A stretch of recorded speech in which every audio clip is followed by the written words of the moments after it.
We're going to be unraveling the practical aspects of startup success, including streamlined operations, effective resource allocation, and building a foundation for continuous innovation. How do you do it? To explore all of that and more, please welcome to the stage Aljazi Mehairbi, the Vice President of the Abu Dhabi Youth Business Council. Abdullah Saleem, co-founder and CEO at Mushtari. Jad Al-Fakhani, founder and CEO of Beycom LLC. Marcus Bradley, Munjoma, the co-founder of Bayttravel. And your moderator, ladies and gentlemen, Daniyal Baig, the co-founder of MyAlice. Put your hands together for our speakers. Thank you, Sally. You can sit. Thank you, Sally. Hi, everybody. Good evening. It's a lovely day here today. Thank you so much, founders, for joining us today. I think this is going to be a pretty interesting conversation because we've got a good mix over here. We've got some people who've raised venture investing, some people who are running councils and family businesses, and then we've got some people who are just running their own business, trying to make ends meet. So I think starting off with Aljazi, she's the just tell us a little bit about yourselves in a few quick seconds when I ask you the questions, and then just dive right into the answers. So tell us a little bit more about the Abu Dhabi Youth Council.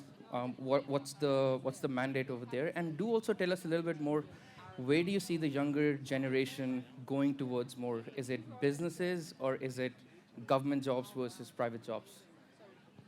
I'm Aljazi Mehairbi, Vice President of Abu Dhabi Youth Business Council. We were established by Abu Dhabi Chamber. We were established by Abu Dhabi Chamber August 2024. Our main focus is we'd like to be a catalyst for young entrepreneurs and youth graduates that are interested in private sectors. So mostly we focus on two clusters of youth, which is the entrepreneurs who have the thrive to create and the stride to make his own or her business, and also the young graduates who would like to work in private sectors or work with the private sector. So for the future of, we actually had a very successful, last week, a very successful participation in Abu Dhabi Business Week.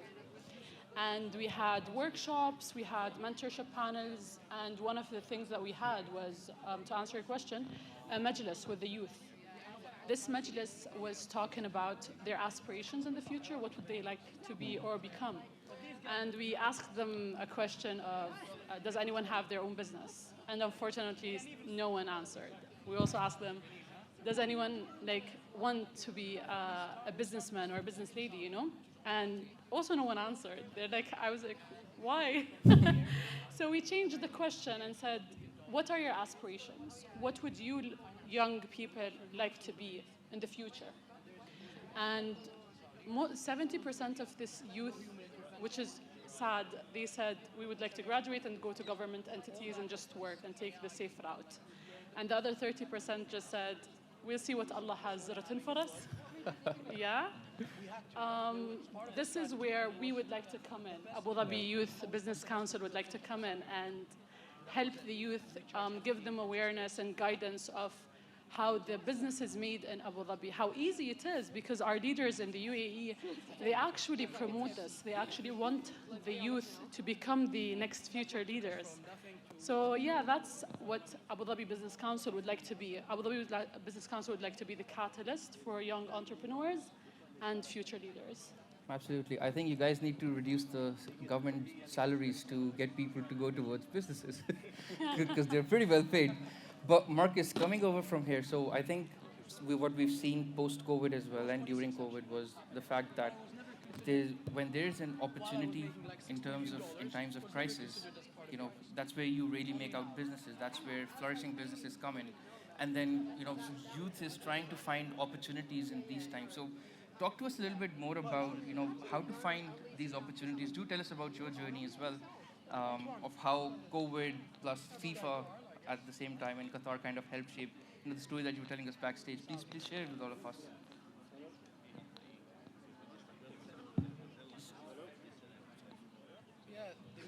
Hello, hi. So my name is Marcus Bradley Munjoma. I'm the founder of a company called Bayttravel. We are a luxury holiday homes company founded in the state of Qatar and also have a presence here in the UAE. Thank you, Daniel, for the question. And going on to how we started the company in 2020. And of course, for everyone around the world, this was one of the biggest disruptions of the modern time, COVID. COVID, especially for the tourism and travel market, halted a lot of businesses. A lot of businesses went out of operation. And luckily for us, that gave us a lot of time of reflection. Seeing in this time of crisis, as you mentioned, it breeded that opportunity for us to come up with an idea for promoting tourism post-COVID. Now, when we went live, this was just before the World Cup, and we were told, going around, there were rumors as such that there was a lack of accommodation units. Of course, we know that to not be true, but it highlighted a bigger problem for us. It's not that there was a lack of accommodation units, but there was a lack of platforms which can host suitable accommodations. And that is where Bayttravel came into fruition. So I do believe, in going back to your point, that in times of crisis is where you can find the best opportunities. And this is through, we can look back to 2007, when the Lehman Brothers went out of service, and then now in 2020, when COVID happened, some of the best and innovative and disruptive companies came out of these periods. So I do believe it breeds those types of things. Absolutely, absolutely. Jad, coming on to you. Ladies and gentlemen, if you do not know, Jad's company does over $10 million in ARR. That's a lot of money when you're running a startup. So I'm pretty sure you found that opportunity, you kind of banked upon it, and then you went in. Talk us through that journey of going up to $10 million in ARR, and how would you define those key milestones and the hurdles that you overcame during this time? Hey Forbes, hope you're doing great. As a start, it's my pleasure to be here for, I spoke last year at Forbes as well, by the way. It was amazing, and I'm looking forward to meet everyone here. So my name is Jad Al-Fakhani. I'm based in Dubai, and we run the fastest growing e-commerce powerhouse in the Middle East, where we support e-com brands to start, or we acquire already existing e-com brands as well. We also have creative agencies where we create content, ads, everything an e-com brand might need in the Middle East, we got it. If we don't, please let me know. So we started. So besides that, if I were to say what two important things that really helped us grow, the first point I'm going to start with is at the very beginning. Speed.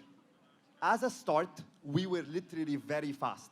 We didn't waste a lot of time on planning or trying to guess how the market is going to happen 5 years from now. We just started with what we have. So I think speed played a really, really, really major role as a beginning. And the second really important point, which I would advise everyone here or whoever's starting right now, is that at a certain point in my business, I thought I was very smart. In fact, it was wrong. I was smart in a thing or two, but I wasn't smart in everything. So I had to hire people smarter than me in what they do. And the moment we started hiring experts and stuff I don't really know about is where we saw massive, massive growth to be able to reach at least $10 million in sales every single year. So those 2 points for now. Absolutely. I think that's spot on. Also because, we've seen and we've heard more and more entrepreneurs, successful founders talk about the speed to market. That's the most important thing, When you're building a product, and I've been a victim of that myself. I tried setting up a business before, a long time back, a tech startup, and I just kept, perfecting it to the point where I had a really nice app, but I never launched it.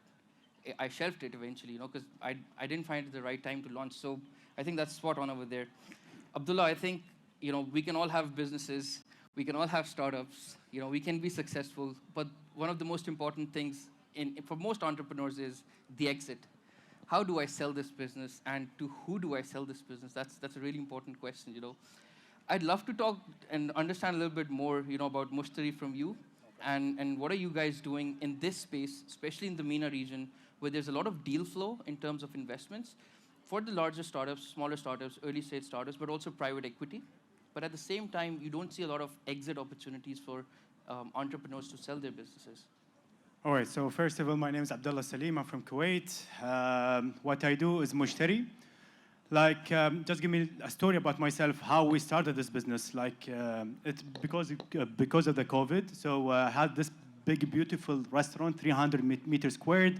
I spent around $1 million, and this $1 million has gone away. I have to close this business. So we said that, okay, let's do something. Let's have a post on Instagram called Business Restaurant for Sale. And we posted this business, this post on Instagram, and we get hundreds of requests on Instagram saying that I want to buy a business and I want to exit the business.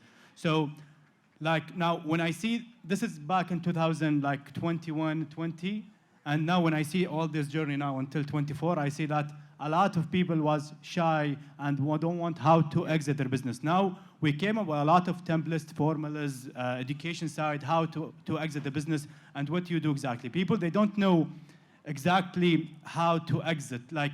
What you have to prepare, you have to gain the trust from the buyer side. You have to do a very well prepared business for the buyer side. If there is one mistake that you do, maybe the buyer, you will lose this buyer. There are different type of buyers that you have to, we face in the acquisitions. So in the beginning, it was very hard.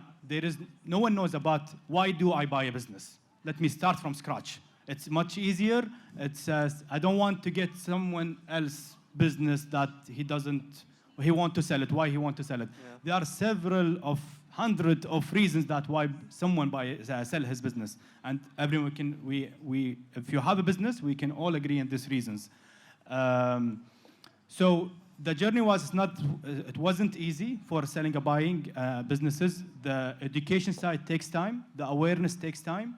So now let's give me some numbers. When we started in 2021, how many businesses? Let's say in a week, three businesses came to us. Every week that we have 3 businesses came to us, they want to exit their business. Now we see 40 to 60 businesses per week and want to exit their business. And now we have closed more than 200 business in these 3 years. So we see the demand, we see the buyer interest they want. So this takes time. No one, if you want to start a business, all the resort you want them right now. So you have to be patient, step by step, you will get it there. But you will see, once you see the opportunity, get there. One day it will be there. So now we receive hundreds and thousands of potential buyers. They want to buy a business, and hundreds of businesses. I see really tens and hundreds of businesses every week. So a lot of great opportunities. It's easy to exit. It's not that hard. But the one mistake that most of the businesses that have in common, they don't care about their financial. Yeah. Business is about financial. Business is about numbers. So we do business. Well, we want to profit. Or definitely we want to serve the community. We want to serve this country, and we want profit. We want cash. We want numbers. So if I want to buy a business, definitely I need financials. Most of the people owners, they don't care about financials. So this is number one issue that I face with every single business want to exit. Makes sense. That's quite food for thought. Aljazi, you also, in parallel to your Abu Dhabi Youth Council role, Business Council role, you also are in a family business, right? And you're an operator yourself. So being on both sides of that coin, being on one side, setting up policies or those initiatives, and the other side, being a business operator yourself, what are some of the activities and what are some of these, how do you put, entrepreneurship culture? How are you trying to foster that through the Abu Dhabi Youth Business Council? Just talk us a little bit through about that as well. Talk to us about your experience as an operator. So I have a perfect answer I've written down. I'm just going to take out my cards. But first, to answer the first part of the question, we are trying now in Abu Dhabi Business Youth Council to provide workshops in the future for 2025 to have an ecosystem, a program where we can provide workshops for entrepreneurs and youth graduates. We'd also like to create an ecosystem where we have industry leaders meet with young entrepreneurs. That aside, what I want to say, my perfect answer is, as a third generation operator in a family business, we recognize the importance of innovation and adaptability to ensure a long-term success, while we have to honor our legacies. And the previous generations, there is a pressing need to broaden our horizons, expanding into the new areas of growth and diversification. Our focus is essential, not to confine ourselves to the same commitments that defined earlier generations, but instead embrace change and explore opportunities and untapped opportunities, and create a future that aligns with evolving market demands and global trends. The approach not only preserves the business legacy, but also drives its sustained relevance and impact. I know I'm reading this, but I prepared this, and I want it perfect. So yes, this is my answer to your question. That parallel to what I'm doing with my family, I would like to just shed light that it's an easy process if you just believe in yourself. That's it. Yeah, makes sense. Marcus, staying within the tourism sector, you picked out a very niche, which is a luxury rental model, correct? What would you advise to budding entrepreneurs? Like, how do you find the right opportunity? In a crowded market where everyone's trying to do tourism in one way or the other, for example. Let's talk about your own sector, for example. What would be your suggestion, how to stand out from the crowd? What is it that you should do? How to focus on one place? Yeah, so in terms of USP, what we found early on is that there are certain departments within your business where you can actually create something that's different to your competition. A lot of people think that with your marketing, as long as you just have a different type of marketing, then you stand out from your competitors. But in all aspects of your company, there is something that you can do which could prove to be the differentiator to your success. We found that to be the marketing, actually. But in terms of even your business model, in terms of your technology, it really comes down to the thing that your customers or your consumers want and need the most. I always say that the key stakeholders of a startup is the customers, is the people who are putting their time, money, and interest into your product or service. And therefore, everything that you do, every service that you offer should have value to them. And so we should always circle back to, okay, are my key stakeholders benefiting from this? And if so, can we improve on that? So finding your unique proposition within your company, and then you can pivot along the way. However, making sure that they are getting the maximum benefit from the changes you make is the core thing that I find in myself and what we did with Bayttravel. I think that could potentially kind of tie up to what Jad said as well. Speed to market, get the product out, get your feedback from customers, and then do what they actually need, not what you think they need. This is so important, yeah. Just carrying on quickly. A lot of people do think that the idea of having a company is you start the company, you launch it, and you see what happens. However, you need to have some type of traction, some type of validation for your idea to even know if it's worth pushing into the market. Forget investors right now. Forget looking to apply to VCs or speaking to angels. Launch it into the market, a simple website, an MVP, something that people can utilize that will validate your idea. And from there, then you have something to show for it. Then you can grow on that, create a brand image, and then the rest just gets easy. I mean, the success of a startup isn't the destination, it's the journey. So just remembering that once it's launched, you're going to pivot regardless. So launch it and then continue forward. I think that's exactly what Abdullah did as well. And I know a founder whose fintech is valued at over $150 million now. They're in the region. They started off with just a WhatsApp. That's it, nothing else. They just sent out a WhatsApp message. Do you need this?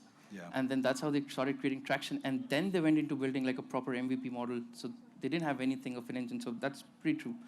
Jad, coming on to you. I think building a $10 million business just in revenue, it's a massive feat. What would you do differently if you were to do it again? Because I do understand, we all make mistakes. most of the time. So just give us some suggestions as well, and then also talk us through what would you do differently, because it's important. We only highlight the success. It's important for us to also know what not to do, rather than just only knowing what to do. 100%. Yes, 100%. It's a really nice question, actually, because in most of the talks, we are only asked about our successes, but no one actually asks us about our fails. In my case, in specific, if I were to go back to point zero and start my entire journey again, I don't want to sound cliche, but I wouldn't actually change much.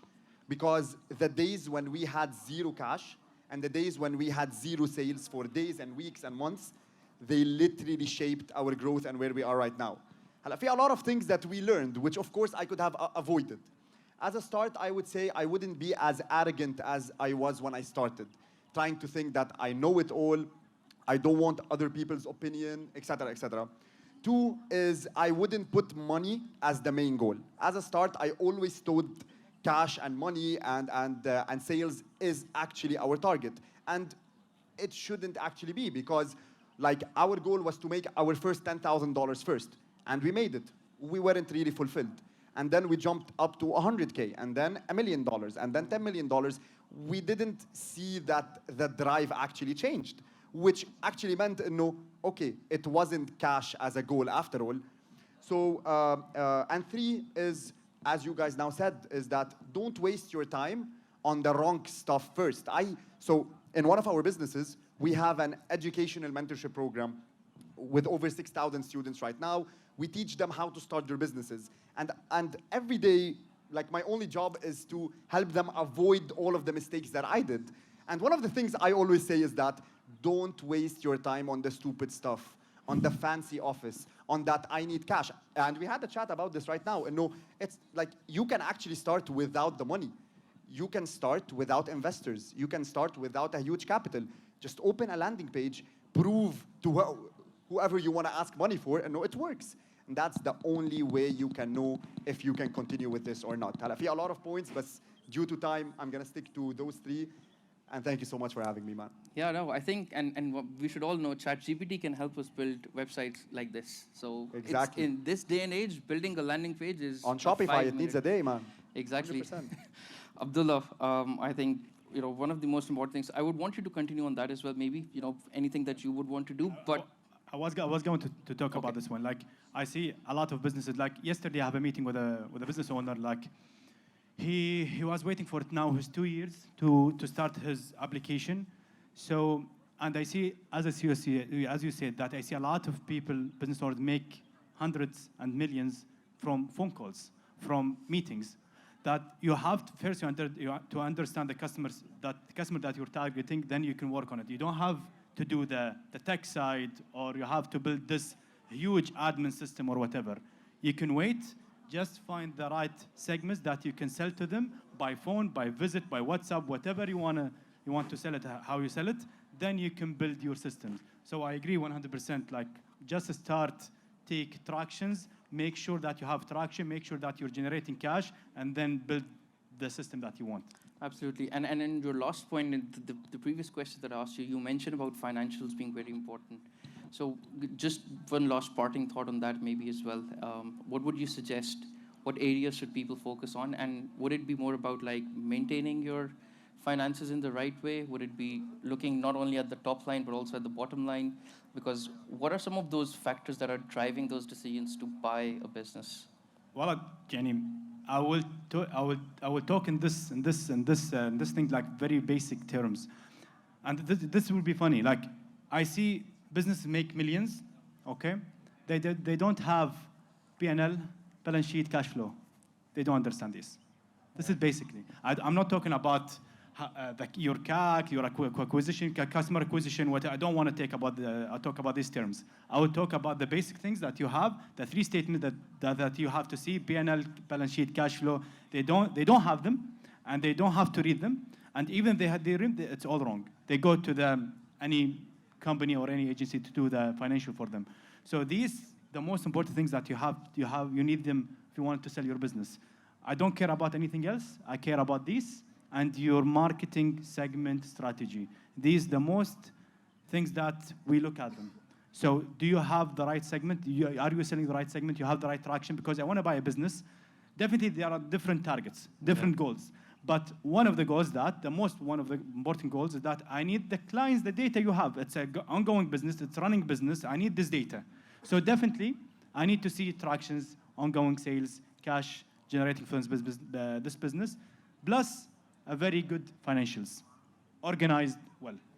And I think just adding on over there, what I've seen personally over the last couple of years is, a lot of the times now people and investors specifically and buyers both, they're focusing more on your bottom line, your profit and loss. So it's not just about how much your GMV can be in the billions or how much is your revenue in the billions. What are you doing in the bottom line? Because if you're still burning money and you're not making it cash flow positive. Last week I was in Egypt. I was in elite event with investors, startups, SMEs, and startup pitching businesses. A very small one with a good investors.